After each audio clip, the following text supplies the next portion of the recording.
It's time to eat. What are you hungry for? Sit down and get ready to consume an abundance of fantasy football knowledge from Ross Tucker and Joe Dolan. Feed me now.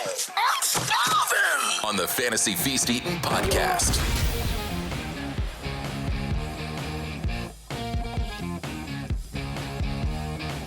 Yeah, let's eat, baby. This is the Fantasy Feast Eating Podcast. We are, of course, presented by DraftKings. Love those dudes. Please, whether you're on the DK Sportsbook or over at DraftKings, use the code Ross. Just plug it in. There's all kinds of things you get when you put that code Ross in over on the DK Sportsbook or at DraftKings, which, by the way, is where we will be doing not one, not two, but 3 best ball drafts with you, the glorious listeners or viewers, youtube.com/Ross Tucker NFL of the Fantasy Feast Eating Podcast. What does that mean? That means over the next few weeks, we, that being me and Joe Dolan, will pick 10 winners, so maybe 3-3-4, 4-3-3, something like that, that will go against Joe and I in a June best ball draft. We'll do the same for July. We'll do the same for August. I'll give you each week the clue as to how you can win. You get free entry. I don't know if it's $10, $20, whatever, but you get free entry into the best ball draft against me and Joe. You get to test yourself against one of the best former offensive linemen, best ball fantasy football players of all time, and the number 1 ranked fantasy analyst over the last 10 years, Joe Dolan, at FG_Dolan. Joe, I absolutely love best balls, primarily because I'm so busy during the season. It's very hard to do the management of this guy's hurt or this guy's on a bye, but we all love the drafts. Like I'm looking forward to June, July, and August best ball drafts against our peeps. Ross, it's going to be amazing. I'm already doing I'm doing so many best ball drafts across multiple sites right now. I wake up in the morning and I have just notifications out the wazoo. It's your turn to pick. It's your turn to pick. It's your turn to pick. And I'm trying not to time out. I don't want to be that guy, but I love slow drafts. I love fast drafts. Sometimes I'm just sitting on the couch watching the Phillies game and I'm ripping a draft while I'm doing that. So best ball, Ross, I've said this 100 times. The mock draft is dead. The mock drafts don't exist anymore. You know, you used to have to go on to Yahoo or ESPN and I'm going to practice with a mock draft. No, you just do a best ball draft. And if you don't want to spend too much money, go join and do a $2 best ball draft. All the platforms provide them. So you could just put actual stakes on the line and really draft against real people and see what people are thinking, and best ball's just the best way to do it. And as soon as the draft ends, now I'll fully admit I am not one of the sickos who does it before the NFL draft. There's a lot of people who think there's a huge edge to gain before the NFL draft in drafting, and I typically like to have more of a full picture, but as soon as the NFL draft ends, I am ripping drafts all over the place. And as a matter of fact, one of the reasons I don't do best ball drafts before the NFL draft is because of what happened to a guy like Brock Bowers during the NFL draft. Yes, and we're going to get into the tight ends and running backs on today's show. I should mention I'm Ross Tucker, former NFL offensive lineman. Check me out, please, at Ross Tucker NFL on social media. We are at Ross Tucker Pod. Joe is at FG_Dolan. If you want to be one of the winners and entrants into our best ball draft in June, just go to goodranchers.com over the next couple days. Perfect time to do it with Memorial Day coming up, and use the code Ross. Again, that's code Ross at goodranchers.com. Best ball season is here. You got to forward it to me, though, by the way. You got to forward it to me so I know you did it. Ross at rosstucker.com is my email. Ross at rosstucker.com. You mentioned, Joe, Brock Bowers. Let's start with the tight ends because there probably aren't that many that are actually fantasy relevant for this year. And the one that obviously is that we need to know where we should be drafting this young man is Brock Bowers from Georgia. I'm having a tough time, Joe, remembering a better or more decorated or accomplished college tight end. Yeah, so Kyle Pitts obviously got drafted higher. I believe TJ Hawkinson got drafted higher. But Brock Bowers has been the guy who's been essentially getting hype since his freshman season. The problem for Brock Bowers is he lands in a spot where the Raiders spent a day 2 pick on a tight end last year, Michael Mayer. Michael Mayer, by the way, who dealt with some injuries last year, and just said this week, as the Raiders are doing their OTAs, that he's 100% recovered and is ready to contribute. So Brock Bowers is the rare kind of rookie tight end who was getting drafted earlier before the NFL draft. He's fallen about 30 spots, about 3 rounds in ADP since the NFL draft ended. He's still a top 10 tight end on some platforms, but there's a little bit of projection you have to do. You have to project that he's going to out-target Michael Mayer. You have to project maybe that Davante Adams is going to take a little bit of a step back. You have to project that the quarterback play with the Raiders from Gardner Minshew and or Aiden O'Connell is going to be better than it was last year. So Brock Bowers, a great prospect, but it might take some time for Brock Bowers to really reach his fantasy potential. Look, if you're bullish on Brock Bowers, you could say, I think he's the second best, second most talented target here, behind Davante Adams. That might well be true. Over Michael Mayer, over Jacoby Myers. But we know what the history of rookie tight ends is. And though Sam Laporta had a phenomenal year last year, Brock Bowers with let's just flat out say it, a way worse offense than the Lions have, with way worse quarterback play than the Lions have. I think it's going to be a little bit of a struggle for Brock Bowers to pay off what is a top 10 ADP on some platforms. Wow. Yeah, it's kind of disappointing, to be honest with you. Like, I guess I was hoping he would go somewhere where he could really be a featured part of the I thought Indy would be a good spot for him. Indy, with Cincinnati. With Shane Steichen giving him the Dallas Goedert treatment, if you will. Kind of disappointing. Yeah, if he went to Indy, he'd probably be in like that tight end 6, tight end 7 range. I think if he went to Indy, he'd be getting drafted ahead of George Kittle. He would be getting drafted ahead of Evan Ingram. He would be getting drafted ahead of Jake Ferguson. And I think there would be an argument for him to be getting drafted ahead of Kyle Pitts. So I think he'd be in that kind of tight end 6, tight end 7 range if he was in Indy. If he landed in Cincinnati, I think he'd be a few spots higher, though you would have to think he'd be competing for targets, of course, with Jamar Chase and ostensibly T. Higgins, who isn't going to show up to OTAs. But the Raiders is just kind of a bummer of a spot because the quarterback play isn't great and the offense isn't great.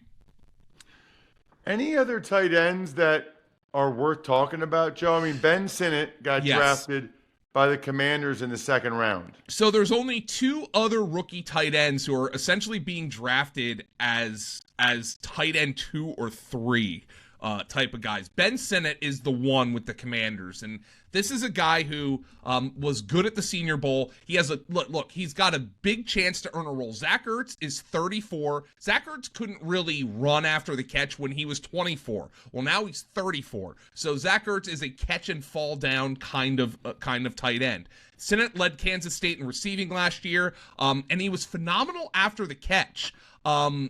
He averaged 6.8 yards after the catch and basically a missed tackle forced on every 3 receptions last year. So Ben Sinnott is a great guy after the catch.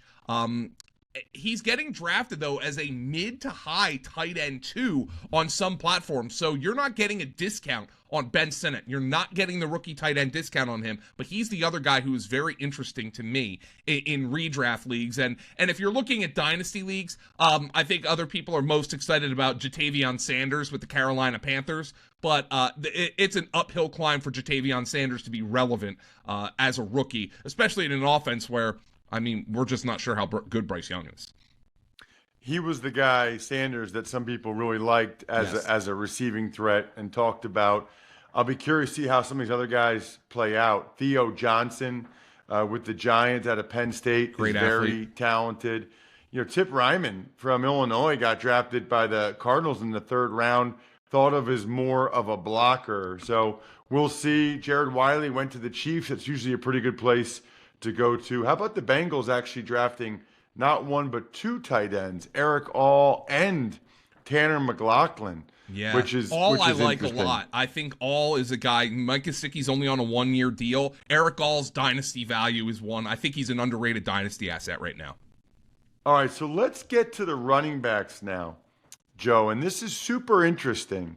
And we talked about this on the College Draft podcast this week with me and Emery Hunt because we were going over the draft picks for the NFC South. And the first running back off the board was a guy that tore his ACL last year in Jonathon Brooks. We don't know when he'll be available to play this year. So what does that mean for him in best balls and drafts this year, Joe, as well as long-term dynasty? So, long-term dynasty, I'm not going to worry too much. Jonathon Brooks is just 20. He doesn't turn 21 until this summer, so he's got youth on his side.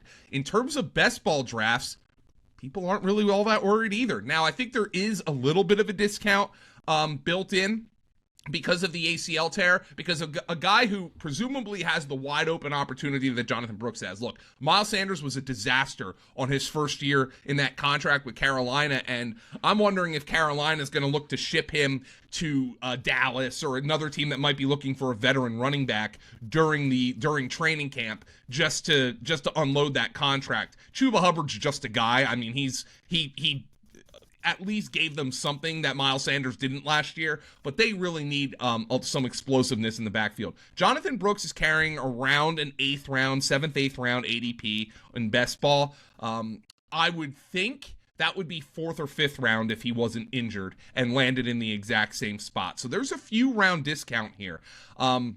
He had surgery on December 1st for the ACL. And if you estimate that there's that 9-month window where you can get back and start ramping up, that would have him ready to go around August 1st. You make it 10 months, it's September 1st, which would still have him ready for the season. I do anticipate he'll probably get off to a little bit of a slower start. Since 2013, and I'm props to my guy Graham Barfield for this research.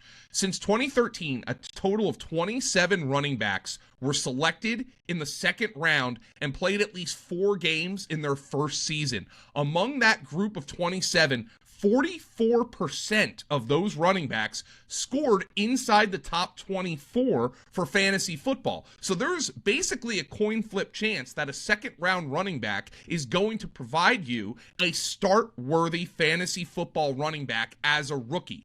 Jonathon Brooks is ADP on some platforms right now, right around RB25. So there's a little bit of a discount there, but you are paying for what you anticipate to be a low-end starter. But this is a really talented player on a team that really needs him. The Panthers invested in the interior of their offensive line. I do expect that they'll probably get off to a little bit of a slow start with him coming off the injury, the new offense under Dave Canales. But I think there's an opportunity here for Jonathon Brooks to be somebody who, come October, come November, is in your lineup every week. And that's what people are paying for on Best Ball right now. And by the way, he is a very early dynasty pick, as you might expect. I never get off to a slow start because I start by drinking Labatt Blue Lights. They're delicious, whether I'm with friends or Memorial Day weekend, living life to the power of we, always enjoying it responsibly. Of course, beer, Labatt USA, Buffalo, New York. He was the lone 2nd round pick. Yes. At that position, Joe. Then we get into the 3rd round picks, including Trey Benson. Got a lot of ability, went to Arizona behind James Conner. Yeah, so this is a spot where you see the immediate block. James Conner's been an unbelievably productive player. James Conner, by the way, if you've been listening to this podcast, is also one guy Dolan just cannot get right. Like, I'm just like, the injuries, this and that, and then he produces every single year. But here is the problem for James Conner.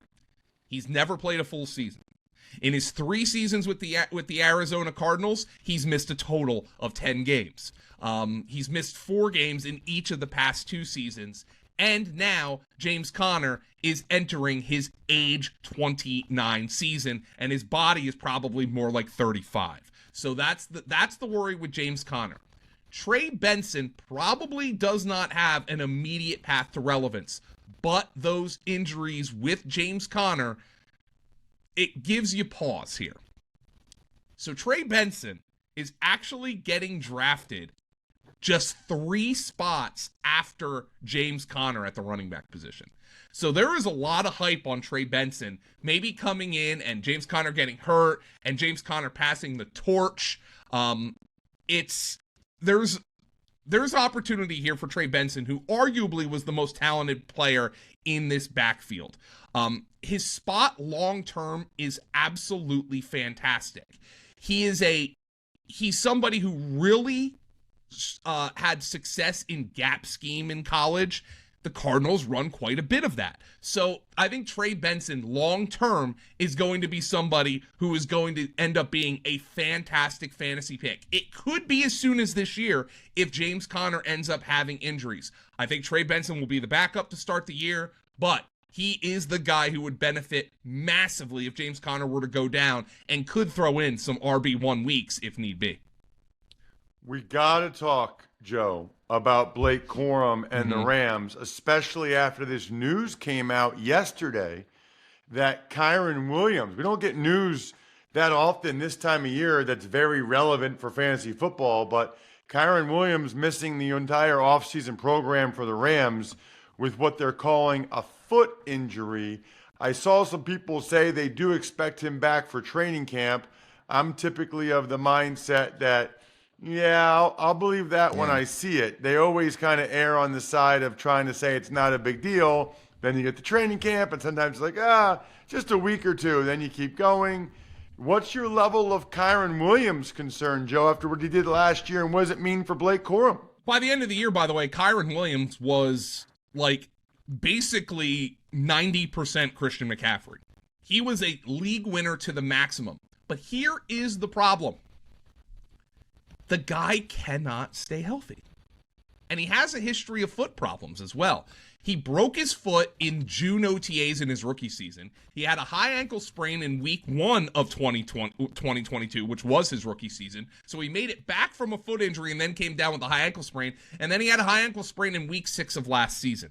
And the other concern here for Kyren Williams is Sean McVay just loves to pump and dump these bell cow running backs. He likes bell cows, but he goes through them. He just runs train on them. Todd Gurley obviously had the injuries. Then they brought in C.J. Anderson, Darrell Henderson, Sony Michel. All these guys end up being Cam Akers. All these guys end up being bell cows, and then for some reason, Sean McVay either doghouses them or they get injured. It's just a concern for me. If Blake Corum was not drafted, Kyren Williams would be locked in as a first-round pick, going alongside the likes of a Bijan Robinson or a Breece Hall. But now with Blake Corum, it is a concern. Williams is just 23 right now, by the way. Corum is an older rookie. Kyren Williams is just 3 months older than Corum. But this is what Les Snead said about Kyren Williams after the draft. Quote, "It's a tough league. It's a 17-game season plus playoffs. Might go to 18 games one day. So we always felt like we needed to have as many quality runners as possible. And so we don't just totally run down Kyren. And we have 1 or 2 or even 3 guys that can contribute, keep everyone fresh, and let's go and try to impose our will." That's what he said about drafting Blake Corum. Now, Sean McVay's history suggests they're not going to do that. Sean McVay's history suggests they're going to have a bell cow. But with this foot injury, Kyren Williams' history, Blake Corum is somebody who, given how well Sean McVay gets production out of his running backs, there is a league winner potentially in Blake Corum. Now, Kyren Williams might be the league winner as well. Remember last year, we overreacted to the day 2 running backs. Oh, Tank Bigsby is going to come in and he's going to significantly eat into Travis Etienne. Oh, no, Zach Charbonnet. What's going to happen to Kenneth Walker? Those guys ended up doing absolutely nothing. Maybe Blake Corum's the same way. But with the concern about Kyren Williams' injury and his injury history and the way that Sean McVay just consistently churns through running backs, I do have a little bit of a concern here for Kyren Williams. Kyren Williams is probably going to fall to maybe even the 3rd round now in best ball drafts because of this foot injury, which is going to push Blake Corum, who's currently around RB40, up the board a few spots.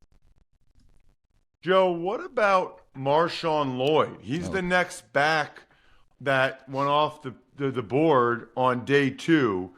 but he's to the Packers, where they just gave Josh Jacobs that good deal. Yeah, they gave Josh Jacobs a good deal, but number one, Josh Jacobs is currently dealing with a hamstring injury in OTAs. We'll see if that lingers into. We know hamstrings can be problematic, but we'll see if it's just a tweak or something, and we'll see around training camp. The thing about Josh Jacobs, though, is that 4-year deal really kind of boils down to a 1-year deal. As a matter of fact, not just Saquon Barkley, who obviously got the deal from the Eagles, but even somebody like Devin Singletary or Joe Mixon ended up getting more second-year guaranteed money than Josh Jacobs got on that deal. So it's going to be interesting to see exactly how they view Josh Jacobs. And quite frankly, I think MarShawn Lloyd, I called him an R1, L1 guy. I know people are getting back into PlayStation football with the announcement of the college football video game. And, you know, Ross, you press R1 and L1 to juke. Well, that's what MarShawn Lloyd is. He's an open field dancer. He's somebody who can make guys miss. And I would honestly expect MarShawn Lloyd to kind of fill in to the Aaron Jones role as the receiver in this backfield. It sounds like they're actually preparing MarShawn Lloyd for a bigger role. This is Adam Stenavich, the offensive coordinator. Quote, I would like to get him out there as much as possible. He's got a skill set that's a little bit different than AJ's, meaning AJ Dillon, as far as his speed. He's not quite the bruiser that AJ is, obviously, but he's got a different type of skill set. So it'll be nice to get him the ball in space and just see what he can do. I think he's going to add a good explosive element to the offense for sure. And this is a Packers offense under Matt LaFleur that has consistently gotten production out of multiple running backs, but Aaron Jones was always the guy who was more productive, the receiving type back, the explosive type player. So I'm excited about MarShawn Lloyd. He's getting drafted as kind of an RB4 for fantasy on best ball sites right now. I think that's fair. I'm excited about him. And if they decide to cut bait with Josh Jacobs after just 1 year, there's a possibility that MarShawn Lloyd is getting drafted inside the first 4 rounds next season. Joe, what about the rest of these guys that went on day 3, right? Jalen Wright to the Dolphins, Tyrone Tracy to the Giants, Ray Davis to the Bills, Will Shipley to the Eagles, Isaac Guerendo to the Niners, Braylon Allen to the Jets, Audric Estime, Broncos. Yeah. I mean, the list goes on. Bucky Irving to the Bucks, which I love. Just Bucky. What is there a guy out of these other guys, Sione Vaki to the Lions, that we really have to talk about on today's show? Yeah, the guy who I really view as a true sleeper is Tyrone Tracy for the Giants. First and foremost, Devin Singletary.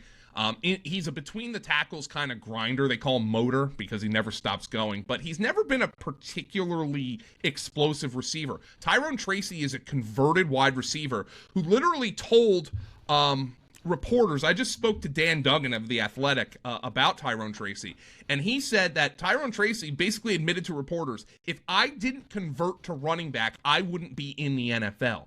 So he views that conversion as a blessing. You know, we're always talking about, oh, don't have your kids play running back. Well, Tyrone Tracy's like, if I kept that receiver, I wouldn't be in the NFL. But that gives the Giants backfield a little bit of an element that I don't think Devin Singletary can give them. So I think Tyrone Tracy is somebody who could have an immediate role as a receiving kind of back. The other one of those guys who's going to get people excited, of course, is Jalen Wright. And that's just because Jalen Wright is just explosive, and the Miami Dolphins can never resist drafting explosive guys. That being said, Devon Achane was basically the most efficient rookie running back we've ever seen. And though he had some injury problems, I'm not sure Jalen Wright is somebody the Dolphins are looking at as an instant contributor, as opposed to somebody who can be maybe the next version of Raheem Mostert. Raheem Mostert, obviously, as we know, Ross, has had serious injury problems. He's now 32, and Achane did miss some time last year.